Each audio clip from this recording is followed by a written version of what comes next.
Stanley. Esto va a ser interesante. Tengo dos temas interesantes, pero no quiero perder más tiempo y que Andrés nos cuente su experiencia en Argentina, ¿no?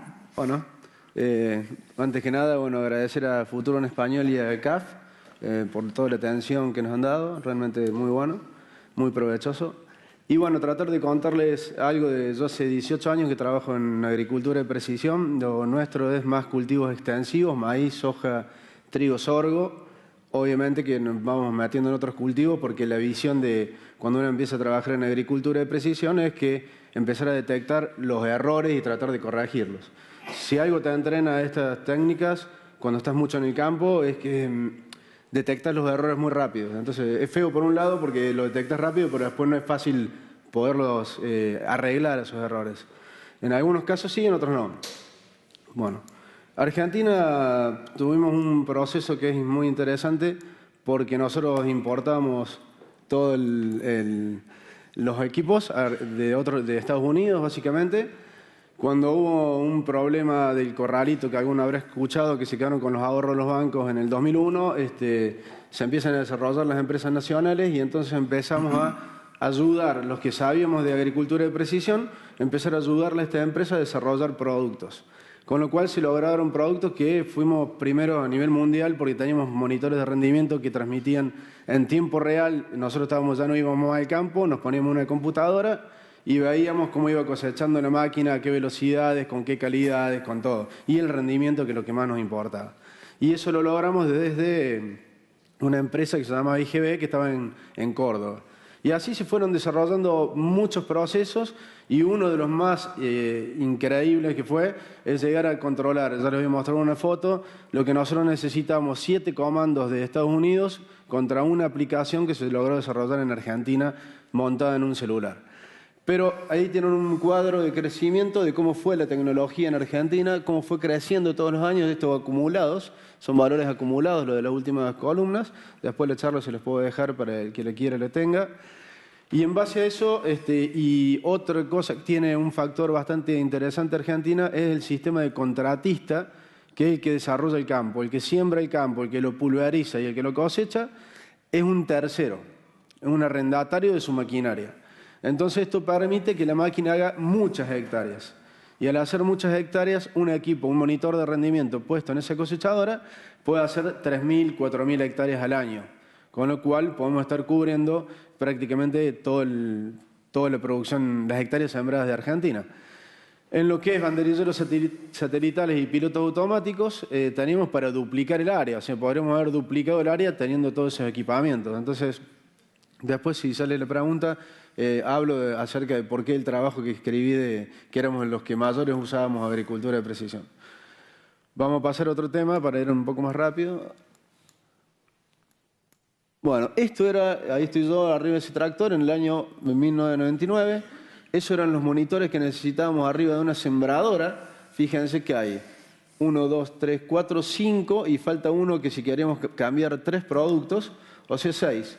Los monitores de abajo eran los que leían una tarjeta a los cuales nosotros le dábamos una recomendación de siembra en el campo.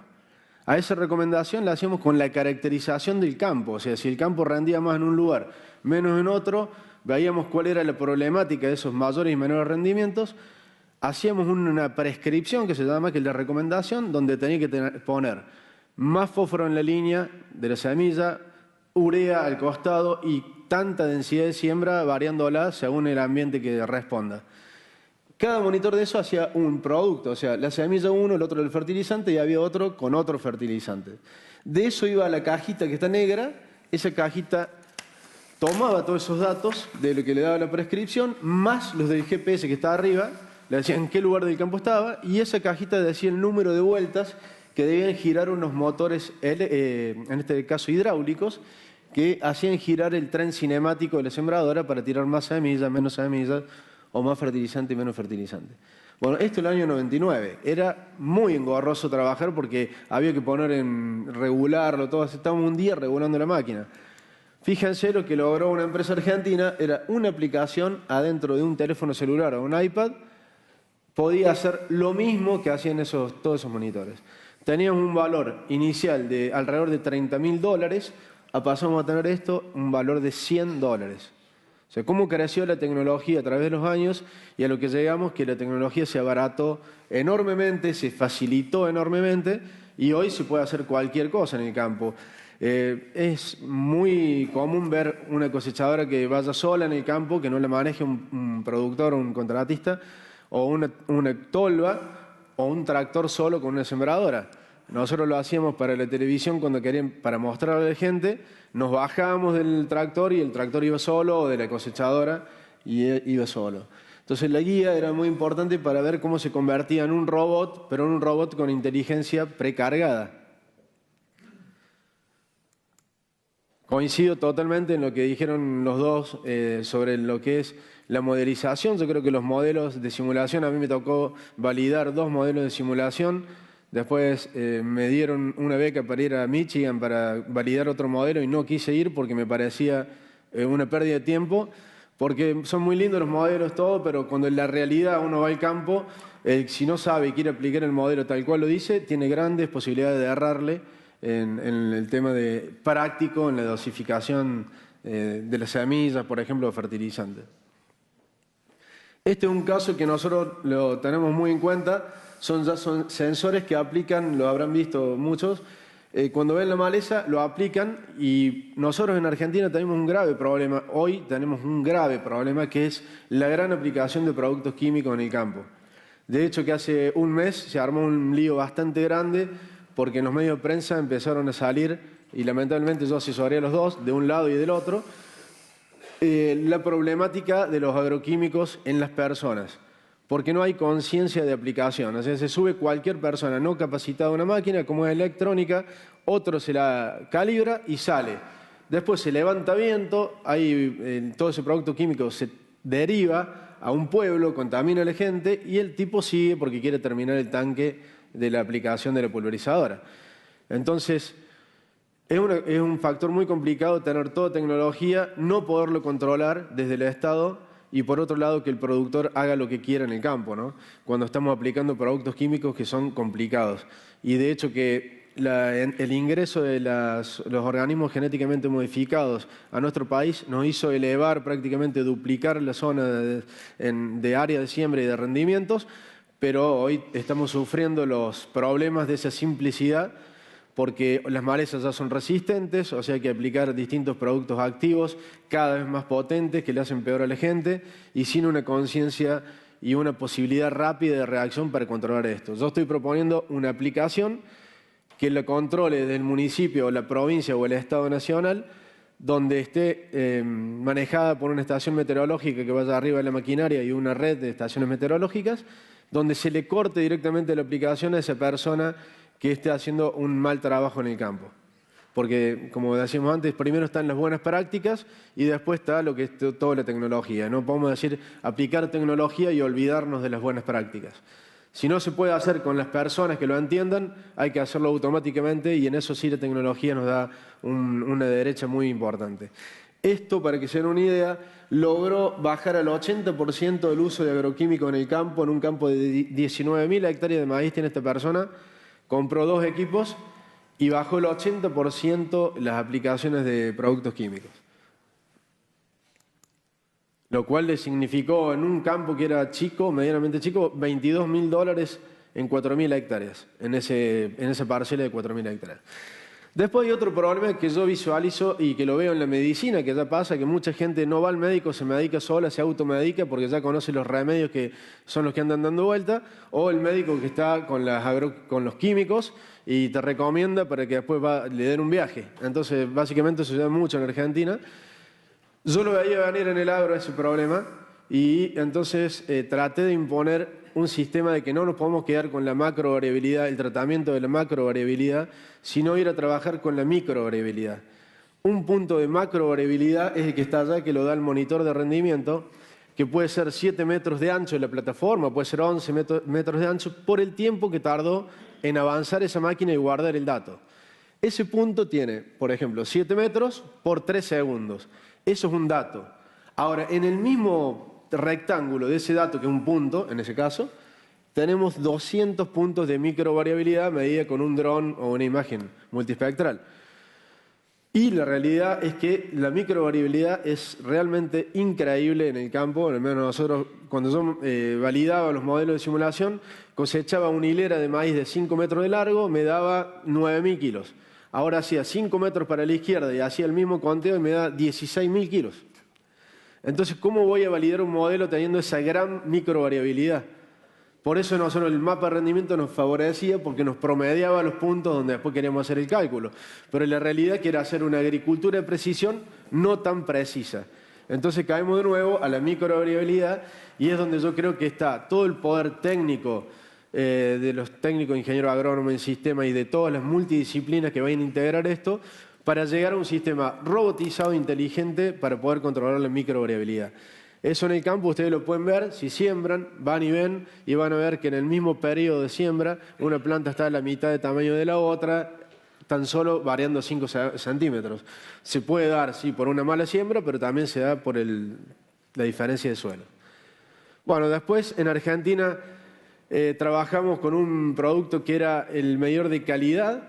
En la cosechadora, con este medidor de calidad, nosotros podíamos estar diferenciando en el mismo campo los productos que tenían alta calidad de los que tenían baja calidad. Con lo cual eso nos ayudó mucho porque hubo productores que pudieron duplicar la rentabilidad al diferenciar calidad en tiempo real. Con ese equipo que es un NIRS, que medía proteína, humedad, grasa, bueno, en distintos cultivos, ¿no? En trigo se nos dio más fácil. Y en trigo logramos desarrollar con un molino que está en una zona que se llama Casilda en Argentina, que se da la denominación de origen para el trigo. Permite hacer con el código QR que está ahí, cuando uno acerca el paquete de harina, toda la trazabilidad de esa harina que está dentro del paquete. Es interesante porque esta persona quería hacer fideos de medio kilo para venderlos. Y cuando vamos al histórico, veíamos que en el paquete de fideos decía 8 litros de glifosato. Cuando leímos eso dijimos, no le podemos vender a nadie este producto diciendo 8 litros de glifosato. Entonces, obviamente que la trazabilidad en este caso nos desfavoreció para la comercialización. Entonces ahora hay que tratar de poner un tema de agroecología, donde bajemos los niveles de agroquímicos en el campo para hacer esto, o hacer una combinación mecánica del control de maleza con robots, combinada con un control de maleza, como les mostraba anteriormente, planta por planta. Y eso en el momento que estamos empezando a desarrollar ahora, conjuntamente con Bayer, porque tengo gente muy amiga trabajando en la empresa, pero lamentablemente el sistema es el sistema y cuando la gente no te lo acepta, no te lo acepta. Entonces, yo creo que Francia está pasando por un momento similar con el tema del glifosato, y que la gente lo ha repudiado y el presidente creo que le dio 2 años más en Francia de trabajo del glifosato. Este sistema, el molino es un molino chico, pero genera ya paquetes hasta de medio kilo para hacer premezclas, tortas, pan, lo que sea, con justamente el código de trazabilidad que hoy por hoy lo tiene manejado por lote, diciendo dónde es, pero no pone la cantidad de insumos porque es complicado. El sistema ambientalista en Argentina está muy complicado y con mucha verdad. O sea, no podemos decir que se están equivocando y que son ambientalistas y decirle que están mal, porque la realidad es que está pasando el proceso de contaminación acelerado, digamos, de muchos campos, ¿no? Y de mal trabajo en el campo. Bueno, eso es básicamente lo que les quería mostrar. Yo, con respecto a la visión de si esto genera más trabajo o menos trabajo, considero que en Argentina lo que se dio fue mucho más trabajo con la tecnología que sin la tecnología. El campo lo que hizo es generar trabajos en la industria donde antes no existía una empresa de software, y hoy existen varias empresas de software con más de 100 personas haciendo monitores de rendimiento, monitores de siembra, pilotos automáticos, todos con tecnología nacional y con gran trabajo calificado, digamos, ¿no? Y lo que se fue desechando en el campo en realidad ha sido el operario que estaba para marcar la pulverizadora que le pasaba por arriba con el producto químico, lo cual eso yo creo y me parece muy bueno que haya pasado ese avance. Y bueno, la robotización lo veo como algo que se viene, que ya está y que hay que empezar a usar, y creo que todas estas alternativas van a hacer que muchos chicos se metan en el campo. Algo que no les comenté, con una sembradora donde había distintos tipos de suelos y no le podíamos explicar al operario que tenía que cambiar de un cultivo a otro en el mismo campo, en la misma tirada. La misma tirada quiere decir, la sembradora empezaba a avanzar. Tenía zona de campo buena, entonces sembraba soja. Cuando entraba a una zona mala, donde la soja no nacía bien, nosotros queríamos aplicar sorgo. Entonces el operario no lo entendía. Le tuvimos que hacer creer que el fertilizante era un fertilizante negro y en realidad era el sorgo, y automáticamente le variábamos por GPS el cambio, le hacemos el cambio, que pare soja en el ambiente, cuando se terminaba el ambiente bueno y cuando empezaba el malo, active sorgo, parando soja, sin que pare la máquina, y lo hizo todo en el tiempo real. Cuando creció eso, el operario dice, ¿qué hice en el campo? Porque tenía la mitad soja y la mitad sorgo entremezclado, y era muy importante porque eso, si una persona no está capacitada, nosotros tenemos gente ahí que no ha hecho ni siquiera el primario, entonces es muy difícil explicarle, el automatismo te sirve, en esos casos te sirve. Y bueno, logramos los objetivos de tratar de incorporarle más materia orgánica al suelo. Nosotros hacemos un sistema de siembra directa, es distinto a lo que pasa acá, que mueven el suelo, no se mueve el suelo, y eso nos incorporaba materia orgánica, residuos que después se hacían materia orgánica, y hemos mejorado muchísimos suelos de esa manera. Obviamente los cambios no se dan de un día para otro, pero en 5 años se empiezan a notar los cambios de rendimiento. Muchas gracias, Andrés. Pero aquí.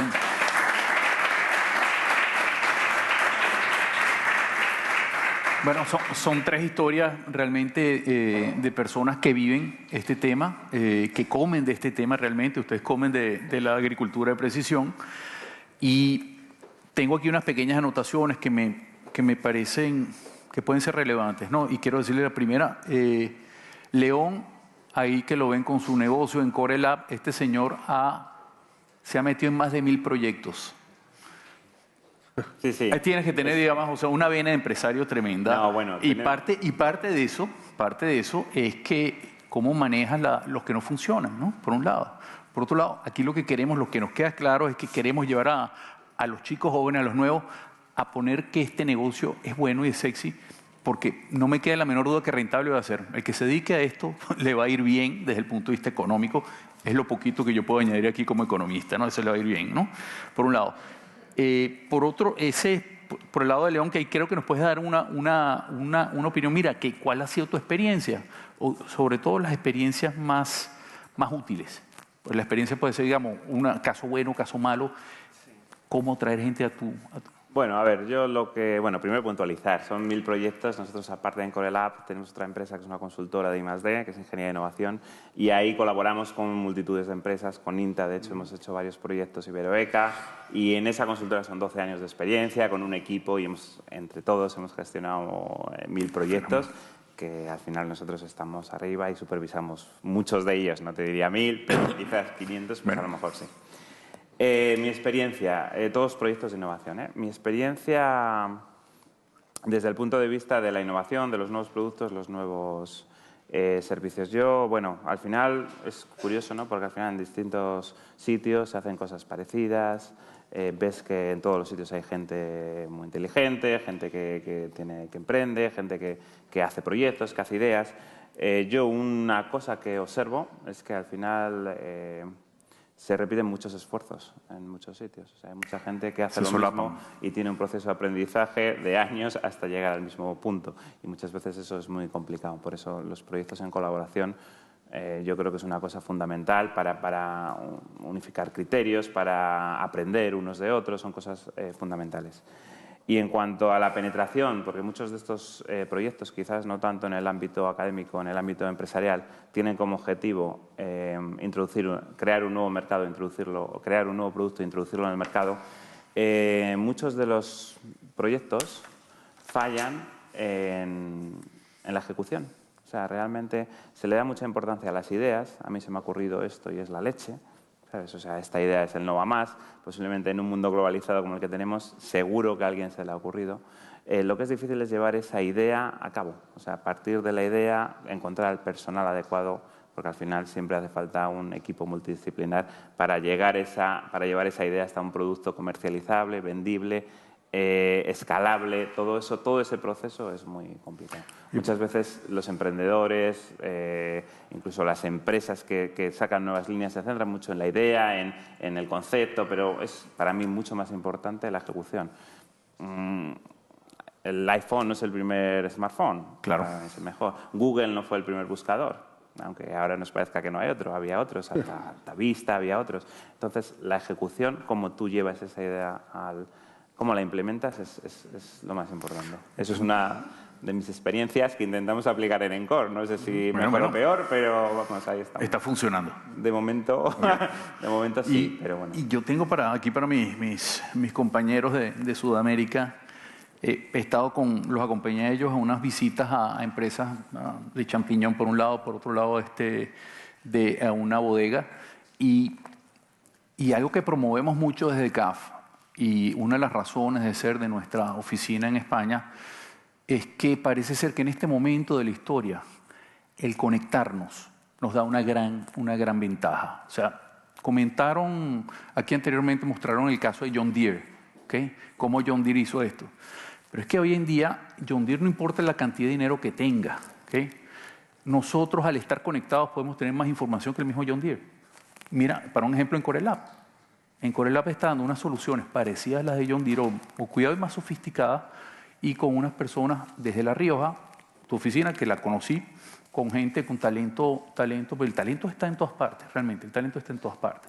Sino que, bueno, este nuevo mundo, este ecosistema digital que tenemos, nos da estas oportunidades. O sea que están hablando del capitalismo colaborativo, están hablando, el tema colaborativo es importantísimo. Y hablando de eso, aquí estos dos amigos estaban ayer en una de las bodegas de La Rioja, y fue fascinante ver cómo hablaban con el técnico de la bodega, ¿no? Que está usando el producto de León, y yo quisiera ver, o sea, tanto Stanley como Andrés, o sea, ¿qué se llevan de aquí? ¿Qué se llevan aquí? ¿Qué sabor? ¿Qué pueden llevarse ustedes para allá? ¿Y qué les gustaría decirnos, ¿no? A los que estamos de este lado. Bueno, para mí fue muy bueno porque es otra visión. O sea, de hecho que nosotros cuando trabajamos en ensayos de productividad en el campo, buscamos los distintos puntos de la curva donde se comporta una dosis de fertilizante, cuál es la mejor económicamente, o la de mayor calidad, pero que no es la de máxima economía, sino que le pones más fertilizante para lograr más calidad y por ahí no te lo pagan y gastaste más plata para lograr eso. Y siempre yo le hablaba con productores que era mejor estar para el lado de la izquierda, no perder plata, porque muchas veces el suelo reacciona de distintas maneras y se comporta y te da el fertilizante y lograr la calidad, o hay que testearlo a último momento. Y un caso de esto es muy parecido porque nosotros en Argentina, y creo que en Chile también, buscamos altas productividades, las máximas productividades, con máximas calidades.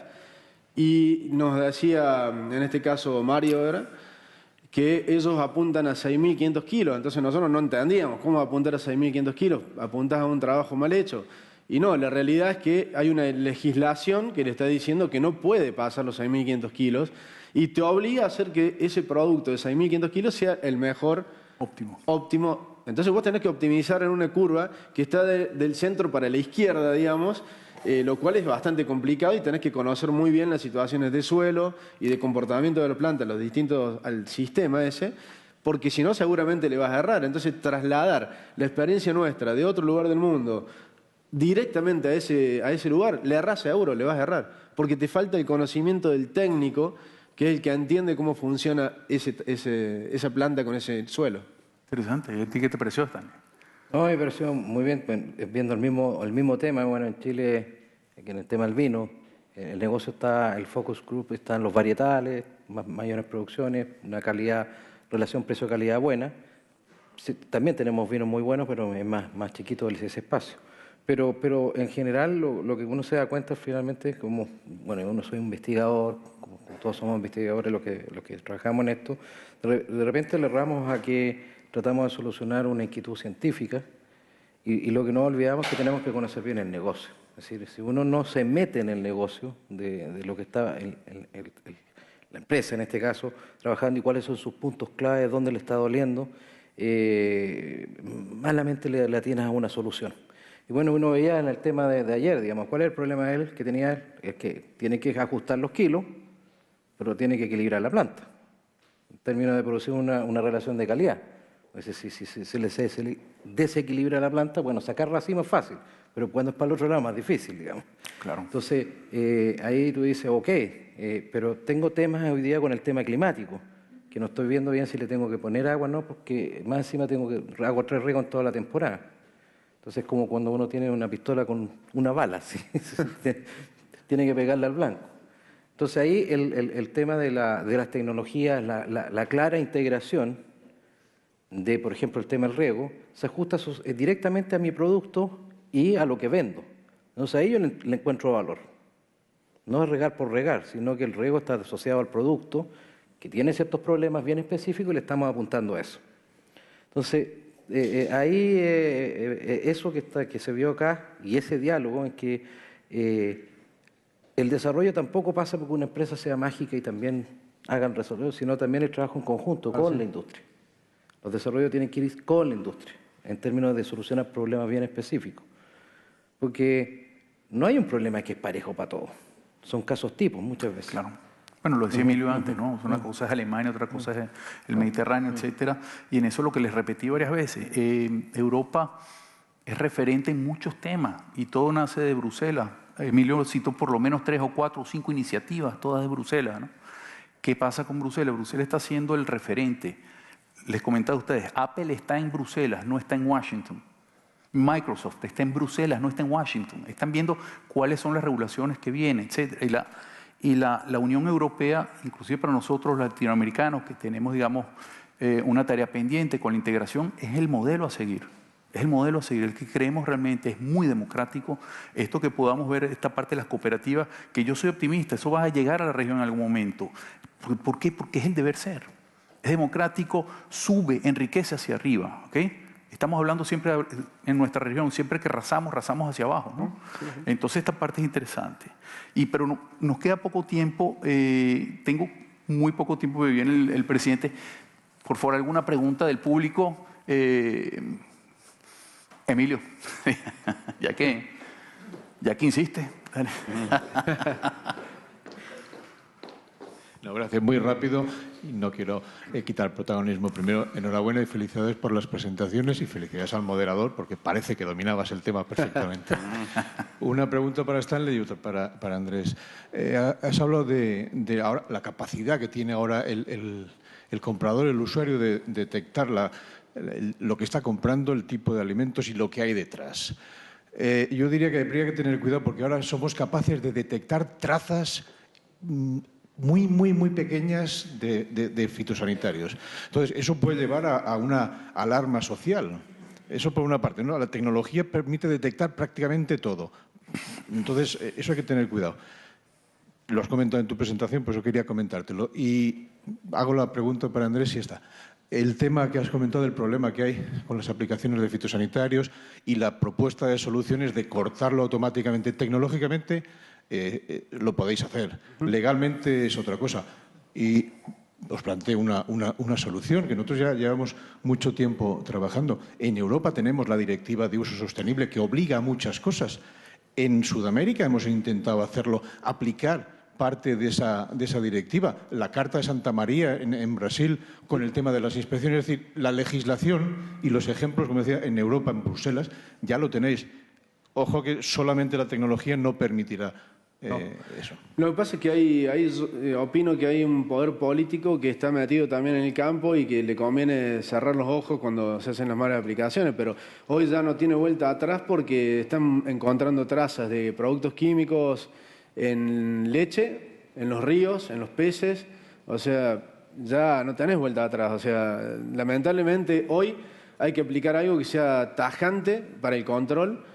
Y el único instrumento que tenemos es hacer un área donde no se haga aplicación X metros, donde hay un poblado, y controlar que no haya humedad relativa, que no haya viento, que la pastilla sea la correcta, que el producto esté en la cantidad correcta y en el volumen medianamente correcto, o sea, para lo que se considere técnicamente, ¿no? Uniendo esos puntos, yo creo que no sé si va a ser la solución, pero sí vamos a tener un mayor control sobre esos operarios que van a tener que estar certificados para trabajar en esas áreas periurbanas mínimamente, ¿no? Porque hoy te pasa que vos vas en una ruta y te pasa un avión fumigando y te cae en el parabrisas el producto, o sea, es una cosa de loco. Entonces, si no lo pueden controlar de otra manera por X causa, hay que tratar de hacerlo de otra manera, pienso yo, ¿no? Bueno, en el tema del consumidor, yo creo que el evaluar trazas de pesticidas con ese tipo de equipo es imposible. Se requiere otro tipo de equipo para eso. Pero sí va a generar condiciones de información y de requerimientos del usuario cada día mayores que te van a obligar a meter ese tema dentro del sistema, como ya lo está en EuroCap, pero ser un poquito más, decir, ok, pero dime cuánto. Porque, por ejemplo, tú tienes la huella del agua, por ejemplo, o la huella del carbono. Bueno, entonces sabemos que está el cuaderno de campo que lo escribimos con la mano y lo borramos con el codo, digamos. Eso lo tenemos claro, ¿no? Entonces el tema está en que ya nos están exigiendo, por ejemplo, los arándanos en algunos mercados, de que yo necesito tener datos más duros. Es decir, ¿con qué está evaluando realmente eso? Y ahí nos está empezando a pedir temas de sensores y cosas, de tal manera que tú tengas algo más duro de información, que si ya hiciste esa inversión no la vas a mal utilizar, digamos, en términos de hacértelo eso a ti mismo. Entonces, yo creo que las regulaciones van a ir más para allá, digamos. Es decir, si tú haces la huella la huella de carbono y si ya tienes el controlador en el extractor y hiciste las aplicaciones variables, vas a tener la cantidad aplicada menor, más eficiente, pero tú lo puedes probar. Entonces va por otro camino el tema. Esto va a ir, más que nada, la visión de la información hacia el usuario, va en que cada día exige más y la exigencia va hacia el retail, supermercado, y el supermercado va para abajo, digamos. Y se tiene que conectar con el que vende y finalmente con el productor. Entonces ahí está la disyuntiva de decir, ya, pero me están exigiendo más, ¿y quién paga esto? Entonces ahí es donde tú dices, depende del planteamiento. Si tú lo haces bien, lo que estás mejorando es tu producto y por lo tanto estás mejorando uniformidad, estás mejorando la calidad. Entonces ahí es donde hay que ver con más claridad cómo se plantea. No simplemente que me está saliendo más caro, sino cuál es el impacto. Respecto a eso, puedo aclarar una rápido, pequeña aclaración. Yo creo que las compras ahora, medianamente en el futuro, van a ser tipo un buscador, como mencionaste, Google, que diga, quiero tal calidad de trigo con tantas condiciones. Cuando pone Enter le aparecen los productores que hay. Pero, y nosotros queremos desarrollar algo similar a eso, pero la idea sería principal para estos productores que van a producir ese producto, buscar los protocolos de trabajo que existan en otros países, que lo paguen más, que de hecho hay países que pagan más los productos, y desarrollen en su campo ese mismo protocolo de trabajo como lo quiere ese país, digamos. Mira, nos quedamos ya sin tiempo de nuevo. Le agradecemos aquí a los compañeros de Sudamérica. Bueno, tenemos 3 minutos. Una última, ¿alguna otra persona quiere hacer una pregunta? Si no, para ir cerrando. Bueno, nada, lo que me queda claro es, número uno, que este es un área donde va a haber trabajo. ¿Okay? Segundo, invitemos a los jóvenes a que entren a este lado. Preferiblemente si son mujeres, ¿no? Que ya vemos queremos, sí, somos en CAF también parte de nuestro apoyo es obviamente a la equidad de género, por un lado, o sea, que vengan mujeres, son competentísimas, tenemos casos realmente son fabulosos y creemos que añaden mucho valor. Tercero, pareciera que en esta área la tercerización, el outsourcing va a ser importantísimo, ¿no? Todo lo que es este lado, ¿no? Por un lado. Y este tercerizador, en muchos de los casos, va a ser un articulador. Para los que somos economistas, articulador no es más nada que atar la demanda con la oferta, ¿no? Y ese articulador, oye, pareciera que tendría que tener en este momento una suerte de coach, ¿no? Como dices tú, mira, desde el momento dado decir mentiras blancas como, mira, esto es un fertilizante negro, y otros casos de, mira, bueno, anímate, etcétera, ¿no? Y yo creo que yo sigo siendo optimista. Yo ni siquiera cuestiono la cantidad de alimentos que vamos a producir, pero yo estoy seguro que lo vamos a producir. Esta historia la presentó Malthus hace 2 siglos, que nos íbamos a quedar 5.000, etcétera, y siempre hemos batido eso. Toda la vida el humano es muy ingenioso, ¿no? Y para eso tengo aquí 3 ingenieros. De nuevo, gracias a Vocento por esta oportunidad. Una sociedad que tenemos realmente beneficiosa desde el punto de vista de nosotros como Banco de Desarrollo. es una conectividad que tenemos con nuestra región, aquí la estamos viviendo. Y gracias a todo el equipo y sobre todo a La Rioja, qué sitio tan agradable, ¿no? Estamos en casa siempre. Gracias. Muchas gracias.